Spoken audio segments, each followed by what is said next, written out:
താടുവും ലച്ചുവും സച്ചുവും റൂമിന് പുറത്ത് നിന്നിരുന്നു. ലച്ചു പെട്ടെന്ന് താടുവിനെ ഒന്ന് തോണ്ടി. ടീ അങ്ങോട്ട് നോക്ക്, ആരാ വരുന്നെന്ന്. താടു പേടിച്ച് വിറച്ച് അങ്ങോട്ട് നോക്കി. ആ നിമിഷം അവളൊന്ന് ഞെട്ടി. അയ്യോ ശ്രീയേട്ടൻ, അവൾ വിറച്ചുകൊണ്ട് പറഞ്ഞു. ആ, ഇവൻ്റെ ഒരു കുറവേ ഉണ്ടായിരുന്നുള്ളൂ, ഇപ്പൊ പൂർത്തിയായി. അല്ല, ഇവൻ ആരാ ഈ ലൊക്കേഷൻ പറഞ്ഞു കൊടുത്തേ? സച്ചു അന്തം വിട്ട് ചോദിച്ചു. അത് സച്ചുവേട്ട എന്നോട് ചോദിച്ചപ്പോൾ ഞാനാ പറഞ്ഞു കൊടുത്തേ. ലച്ചു അത് പറഞ്ഞതും താടു അവൾക്ക് കാലിൽ ഒരു ചവിട്ട് വെച്ച് കൊടുത്തു. എടി ദുഷ്ടേ, എന്ത് അതർസയർ പരിപാടിയാണ് കാണിച്ചേ? ഇനി എനിക്കിടം വലം തിരിയാൻ പറ്റുമോ? അവൾ വിഷമത്തോടെ ചോദിച്ചു. അത് പിന്നെ ആളെൻ്റെ ചങ്കല്ലേ, അപ്പം അറിയാതെ പറഞ്ഞു പോയി, ഒരു കൗതുകം, അവൾ വിളിച്ചുകൊണ്ട് മറുപടി കൊടുത്തു. ആ സമയം ശ്രീ അവരുടെ മുന്നിലെത്തിയിരുന്നു. ഡി ചാരു, നിന്നോട് ഞാൻ പറഞ്ഞിട്ടില്ലേ ആവശ്യമില്ലാത്തൊരു ബന്ധവും ആരോടും വേണ്ടാന്ന്? എന്നിട്ടിപ്പോൾ കണ്ടില്ലേ ഇവിടെ വന്ന് കുറ്റിയടിച്ച് നിൽക്കണേ? അവനെ ഞെട്ടിത്തെറിച്ചുള്ള സംസാരം കേട്ട് അവിടെ നിന്നവർ ഞെട്ടി. ഏയ്, നിങ്ങൾക്കിവരെങ്ങനെ അറിയാം? ഗൗരവ് അവനെ പിടിച്ചു നിർത്തി. ഇവൾ ഞാൻ കെട്ടാൻ പോകുന്ന പെണ്ണ. ഈ പെണ്ണിന് അനുസരണ അടുത്തുകൂടെ പോയിട്ടില്ല. ഞാൻ എന്തു പറഞ്ഞാലും അതിനെതിരെ ഇവൾ ചെയ്യൂ. ഇതെല്ലാം കേട്ട് നിന്ന് താടു ലച്ചുവിനെ ഒന്ന് നോക്കി. സോറി താടു, എനിക്ക് സഹോദര സ്നേഹം ഇത്തിരി കൂടുതലാണ്, അവൾ താടുവിനെ തലോടിക്കൊണ്ട് പറഞ്ഞു. ഇതിന് നിനക്കൊരു മറുപടി ഞാൻ തരും, കേട്ടോടി കോട്ടുകുരങ്ങി. താടു കണ്ണുരുട്ടി. ശ്രീയേട്ട, അത് പിന്നെ നന്ദു അവളാണ് ആ സാറിനെ പോയി കണ്ടത്. അപ്പോൾ ഒരു ആക്സിഡൻറ്റ്, പിന്നെ അവൾ അദ്ദേഹത്തിൻ്റെ കൂടെ ഹോസ്പിറ്റൽ വന്നു. അവളെ കാണാൻ വേണ്ടിയാണ് ഞാൻ വന്നേ. അവൾ ശ്രീയുടെ മുഖത്ത് നോക്കി കാര്യം പറഞ്ഞതും അവനൊന്ന് തണുത്തു. എന്നിട്ട് ആളെവിടെ, എനിക്കൊന്ന് കാണണം, അവൻ ചോദിച്ചതും അവൾ റൂമിന് നേരെ കൈനീട്ടി. അവൻ അങ്ങോട്ട് നടന്ന് അനുസരണയുള്ള കുട്ടിയെ പോലെ താടു പിന്നാലെ നടന്നു. എൻ്റെ സച്ചു, ഇതെന്ത് സാധന, കടിക്കൂ? ഗൗരവ് സച്ചുവിനോടായി ചോദിച്ചു. ഏയ്, ഇഞ്ചിഞ്ചായി കൊല്ലുവേ ഉള്ളൂ, അവനൊന്ന് ചിരിച്ചുകൊണ്ട് മറുപടി കൊടുത്തു.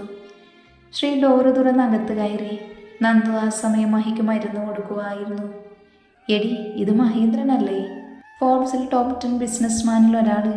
ഇതാണോ നിങ്ങളുടെ ഫ്രണ്ട്? ശ്രീ ചാരുവിനെ നോക്കിക്കൊണ്ട് ചോദിച്ചു. അതെ ശ്രീയേട്ടാ, അവൾ തലകുലുക്കിക്കൊണ്ട് മറുപടി പറഞ്ഞു. ആ, ആരും പോയില്ലേ? ഇതാരാ കൂടെയുള്ള ആള്? മഹി ചിരിച്ചുകൊണ്ട് ചോദിച്ചു. ഹലോ സർ, ഞാൻ ആകാശ്. ചാരു ശ്രീ എന്ന് വിളിക്കും, ഇവളുടെ ഭാവി ഭർത്താവാണ് ഞാൻ. അവൻ ചിരിച്ചുകൊണ്ട് അടുത്ത് ചെന്നു. Oh, nice to meet you. Sree എന്താ ചെയ്യുന്നേ? മഹി വിശേഷം അന്വേഷിച്ചു.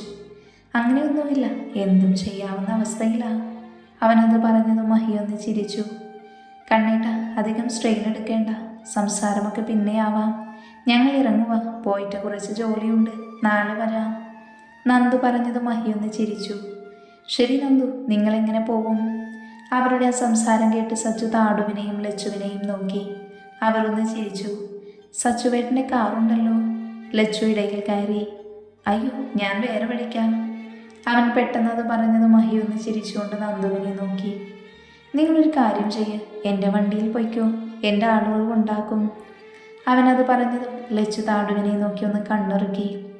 അതെ, അപ്പം നിങ്ങൾ പൊയ്ക്കോ, ഞങ്ങൾ കുറച്ച് ബിസിനസ് സംസാരിക്കട്ടെ. മഹി സാർ, ഞാൻ താങ്കളുടെ വലിയ ഫാനാണ്.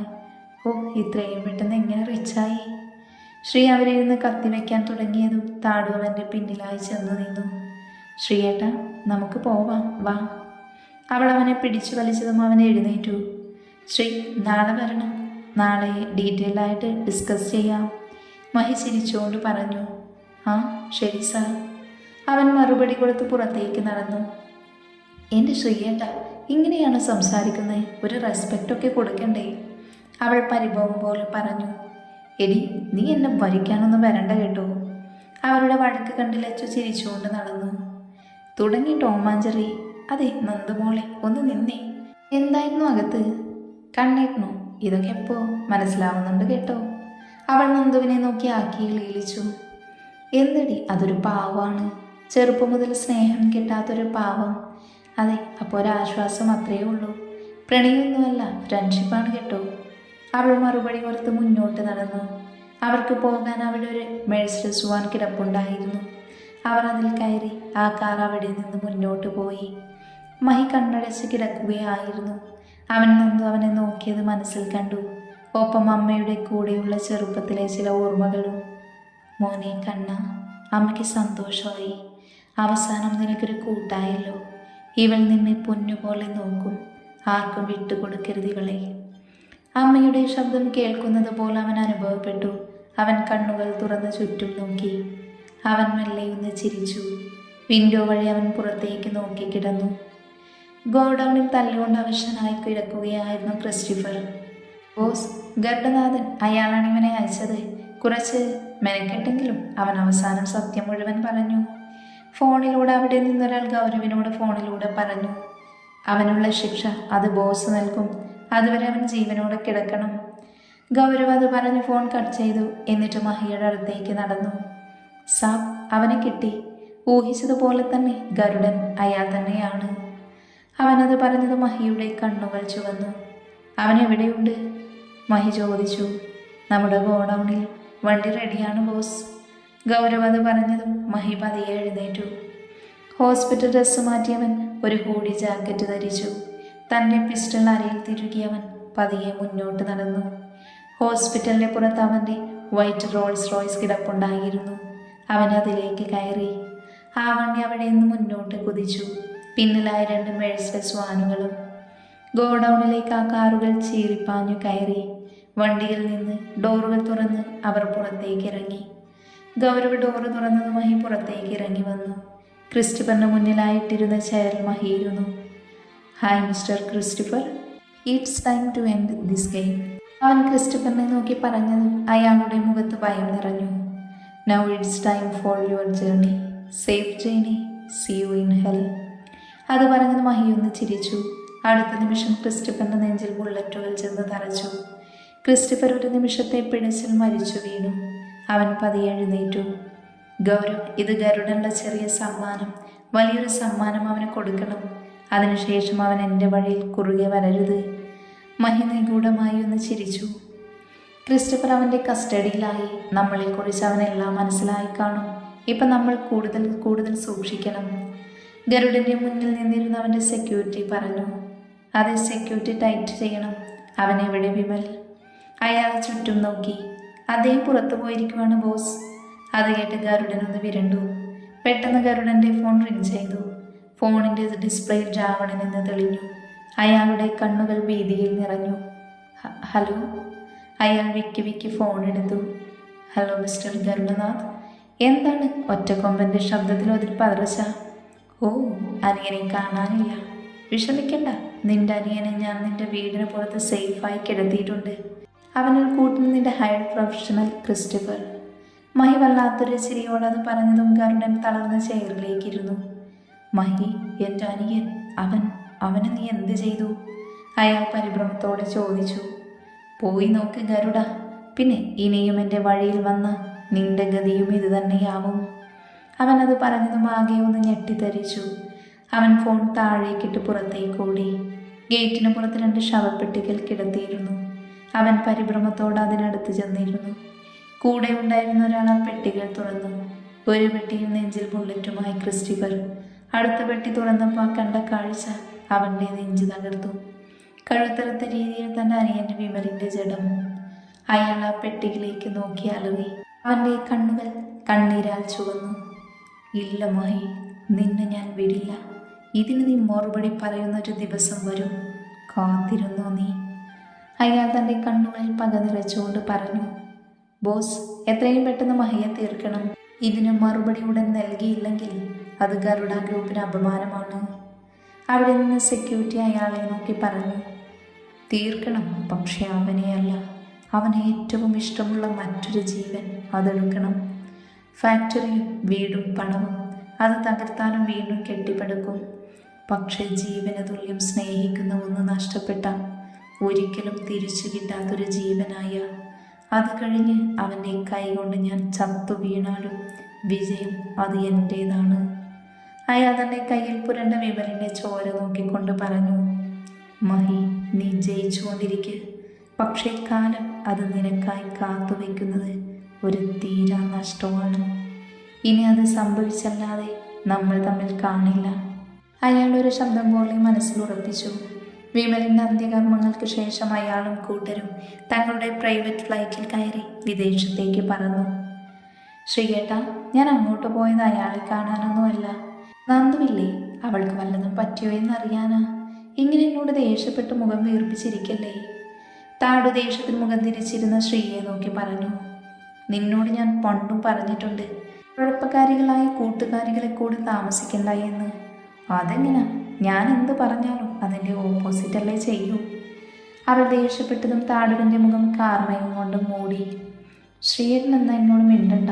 ഞാൻ എത്ര പറഞ്ഞാലും കേൾക്കില്ലെങ്കിൽ ഒന്നും മിണ്ടുന്നില്ല, പോ. അവൾ വിഷമത്തോടെ മുഖം കൂർപ്പിച്ച് തിരിഞ്ഞിരുന്നു. ഹോ, ഇവിടെ ബാലസുഗ്രീവ യുദ്ധം കഴിഞ്ഞില്ലേ? വഴക്ക് കണ്ടുകൊണ്ട് വന്ന സച്ചു എന്ന് ചിരിച്ചുകൊണ്ട് പറഞ്ഞു. സുഗ്രീവൻ നിന്റെ കുഞ്ഞമ്മയുടെ കെട്ടിയോൻ. നിന്റെ ആസ്ഥാനത്തെ ചളി കൊണ്ട് ഇങ്ങോട്ട് വരല്ലേ, ഭിത്തിയിലേക്ക് ചേർത്ത് ഒട്ടിക്കും ഞാൻ. ശ്രീ കലിപ്പോടെ നോക്കി. എൻ്റെ പൊന്നു ശ്രീ, നീ ഇങ്ങനെ ചെകുത്താൻ നിധികാക്കുന്ന പോലെ അവളുടെ പിന്നാലെ നടന്ന് അങ്ങനെ സംരക്ഷിക്കൊന്നും വേണ്ട. ഞങ്ങളൊക്കെ ഇല്ലേ, ഇവിടെയല്ലേ ലച്ചു. സച്ചു ഒന്ന് ചിരിച്ച് അടുക്കളയിൽ നിന്ന് പുറത്തേക്ക് വന്ന ലച്ചുവിനെ നോക്കി പറഞ്ഞു. അതെ അതെ, പിന്നെ ഇവരുടെ യുദ്ധത്തിൻ്റെ കാര്യം അവിടെ നിൽക്കട്ടെ. അല്ല നന്ദു, ഇത് എന്ത് ഭാവിച്ചാ? മഹേന്ദ്രനെ കാണാൻ പോകുന്ന പറഞ്ഞ് അവിടെ ഒരുങ്ങി നിൽക്കുന്നുണ്ട്. എന്താണാവോ പെണ്ണിൻ്റെ ഉദ്ദേശം? ലച്ചു സംശയത്തോടെ നോക്കി. ലച്ചുവിൻ്റെ ഫലമായ സംശയെ, ഈ രജനീകാന്തിൻ്റെ സിനിമകളിലൊരു ശൈലിയുണ്ടല്ലോ, അതുപോലെ ഉടങ്കിൽ നിന്ന് പ്രണയം വല്ലതും പൊട്ടിവിടർന്നു. താടുവെന്ന് പൊട്ടിച്ചിരിച്ചു. ശ്രീ അവളെ നോക്കിയതും അവൾ ചിരി അടക്കി പിടിച്ചു നിന്നു.